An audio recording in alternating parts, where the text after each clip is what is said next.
ڈھونگی بابا نرسنگا نند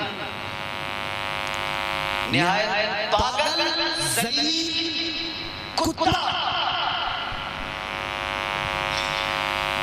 بکواس پھر دوبارہ وہ اتنی گندی بکواس کر رہا ہے کہ اسے سننے کے بعد میں خون کھولنے لگ جاتا ہے. کہاں گیا نظام؟ کہاں گئی پولیس؟ کہاں گئی حکومت؟ اس داستان کے کتے کو کوئی پکڑنے والا نہیں، اس کی زبان کو کوئی کھینچنے والا نہیں. کیا اس کے لیے کوئی قانون نہیں؟ رام گیری جیسا کتا بھوکتا ہے تو حکومت اس کی طرفداری اور پشت پناہی کرنے لگ جاتی ہے. مسلمانوں پہلے اپنے آپ کو تمہیں بدلنا پڑے گا، ورنہ یہ کتے ایک کے بعد ایک آتے رہیں گے، بھوکتے رہیں گے. کیونکہ تم کمزور ہو، تم بکھرے ہوئے ہو، تم منتشر ہو، تمہیں دین سے مطلب نہیں ہے. اور ایک اور کڑوی بات کہہ رہا ہوں، تمہارے درمیان کہہ رہا ہوں، لیکن یہ بات میری جائے گی ان تک سوشل میڈیا کے ذریعے. یہ جو ہمارے نیتا لوگ ہیں نا، نیتا جنہیں ہم ووٹ دے کے سیاسی طاقت دے کے پارلیمنٹ میں بھیجتے ہیں نا، کوئی ایسا نہیں ہے جو نبی کی عزت پہ وہاں بات کر سکے. مصطفیٰ کی عزت کی بات آتی ہے، کوئی بولنے کو تیار نہیں ہوتا.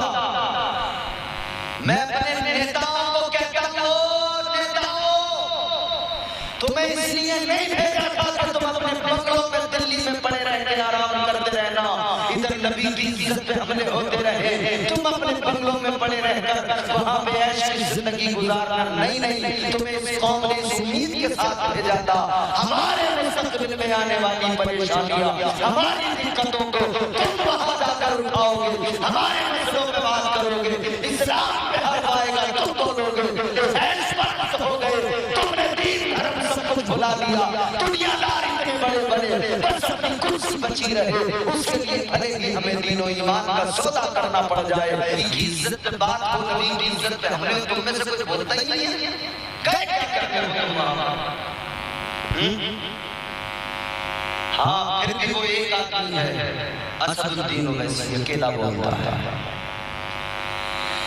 اور میں اپنی طرف سے کھل کے کہتا ہوں، جو نبی کی عزت کی بات کرے گا، وہ چاہے حیدرآباد کا رہنے والا ہو، چاہے ممبئی کا رہنے والا، چاہے مہاراشٹر کا رہنے والا، امتیاز جلیل ہو، خدا کی قسم سارے بھارت کا مسلمان اب اپنا لیڈر انہی کو مانے گا، انہی کو تسلیم کرے گا جو نبی کو اپنا لیڈر تسلیم کرنے کو تیار ہے. ہمارا لیڈر وہ بنے گا جو نبی کو اپنا لیڈر مانتا ہوگا. اور بتانا ہے کہ تمہیں جو بھیجا ہے اس لیے نہیں بھیجا کہ نبی کی عزت میں کوئی بھی بھوکتا رہے. تم جتنے ہو اگر چاہو نا کوشش کر کے تو تم ان ایک دو کمینوں کو بڑی آسانی سے اندر کر سکتے ہو اگر تم پورا زور لگا دو. تمہارے بلانے پر ہزاروں نکل کے آئے ہیں لوگ. ابے بھائی ہارا ہوا الیکشن میں ایک اکیلا امتیاز جلیل جب ہزاروں کی تعداد میں تالیاں جمع کر سکتا ہے، جب لاکھوں مسلمانوں کو جب وہ پکارے تو مسلمان آ سکتے ہیں. ارے وہ تم کیوں نہیں نکلتے؟ تم بھی نکلو. پھر دیکھو یہ قوم آج بھی اپنے نبی کی عزت کی خاطر اپنی جان دینے کو تیار ہے، اپنے مال لٹانے کو تیار ہے، اپنی اولادیں قربان کرنے کو تیار ہے. مگر پہلے تم تو دنیا داری چھوڑو، تم